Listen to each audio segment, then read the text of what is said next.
Quel est le roi qui a mis sa culotte à l'envers? Le roi Dagobert. Et son fils, son petit-fils, c'est Dagobert III. Ah, voilà, très bien. Ce matin, pas de cartable à préparer pour Mélodie et Mathis. Ils ont préféré l'instruction en famille à la salle de classe. C'est Laetitia, leur mère, qui leur fait l'école à la maison. On s'est lancé pour le CP. À la base, j'avais dit on fait juste le CP parce que comme il sait déjà lire, et puis qu'au CP c'était juste l'apprentissage de lecture, on va faire le CP. Et finalement, du CP, on a découvert que c'était la vie qu'on voulait. On n'est pas comme l'école, on ne comprend pas, mais maintenant dès qu'on ne comprend pas, on nous demande de faire. Non mais chez soi, on peut rester dans l'herbe. Sortir du système scolaire, une démarche pas toujours évidente à concevoir pour l'entourage.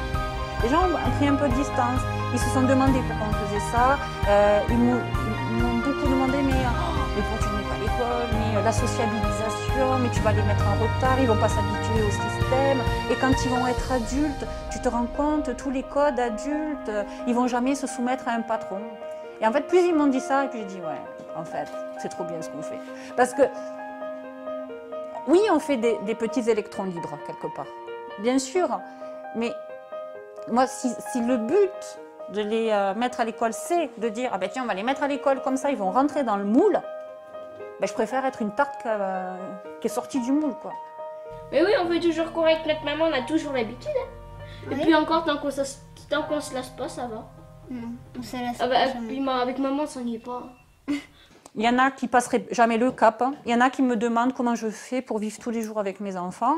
Et moi, je me demande comment ils font pour vivre tous les jours sans leurs enfants. Juliette, 7 ans, concentrée sur son cours de japonais. Pénélope, 10 ans, et ses expériences. Juste en faisant toucher ce petit bout, et ça crée de la lumière. Valentin, 12 ans, le plus autonome, plongé dans un livre d'histoire. Matinée ordinaire chez les deux Rohani. Cela fait 1 an et demi qu'ils n'ont plus mis les pieds à l'école. Instruire à la maison, l'idée a fait son chemin. On me disait que c'était fait uniquement pour des post-68ards qui habitent dans des yourtes au fin fond des montagnes, et que c'était pas du tout fait pour nous. Alors que, en fait, si. Des petites araignées, qu'est-ce que Le mal-être de Valentin, enfant précoce en souffrance à l'école, a achevé de convaincre ses parents. C'était vraiment un enfer, ils ont même créé un club anti-Valentin.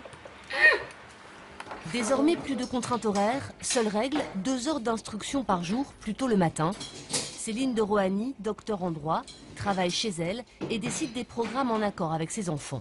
Ils ne sont pas tenus de suivre les programmes de l'éducation nationale. Pénélope, on choisit de les suivre parce que c'est son choix. Pour les 2 autres, on choisit de ne pas les suivre.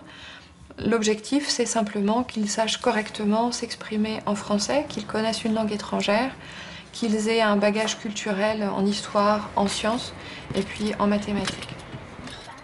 Essentiel aussi les sorties. Parmi elles, un rendez-vous 1 fois par semaine dans une ludothèque avec d'autres enfants non scolarisés. Dans le groupe, certains ont quitté l'école, d'autres ne l'ont jamais connue. Vous aimeriez bien aller un jour à l'école? Oui. Ça doit être chiant. J'aimerais bien voir comment ils font en fait, ce serait bien. À la table des adultes, exclusivement des mamans, convaincues que l'instruction en famille n'est pas une question de moyens financiers, mais un choix de vie. De temps en temps, elle travaille, son mari vient à sa place.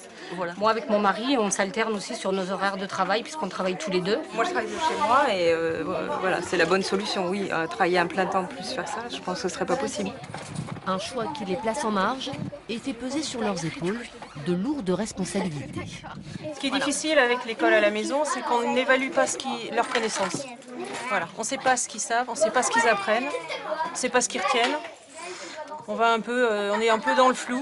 S'assurer, conformément à la loi, que le socle de compétences sera acquis à 16 ans, c'est tout l'objet des contrôles des inspecteurs de l'éducation nationale, au moins 1 fois par an. Ce n'est pas une défiance, c'est un principe de précaution. On pense aux enfants et on ne peut pas prendre le risque que certains enfants manqueraient d'instruction. De ces inspections, Christine Leroy ne garde pas un bon souvenir. Jusqu'aux 16 ans de ses fils, elle s'y est soumise à contre-cœur. Ça ne me paraît pas normal qu'il y ait un contrôle de l'État. Après, je trouve qu'on est trop dans l'a priori et il y a une trop grosse disparité entre ce que les familles vivent et ce que les inspections attendent. Ça, tu te souviens comment vous aviez appris à dénombrer et compter des allumettes? Brewen, 19 ans, garde le souvenir d'une période heureuse marquée par le plaisir d'apprendre, Comme beaucoup de jeunes dans son cas, il a intégré le lycée en terminale. Ça m'a pas posé de problème, tout ce qui était autorité des professeurs ou des heures bien précises, de devoir lever la main pour pouvoir s'exprimer. Je suis plutôt bien adapté justement dans tout ça. Ouais. Brewen est aujourd'hui en 2e année de psycho, son frère aîné en architecture et son jumeau à l'école Boulle à Paris.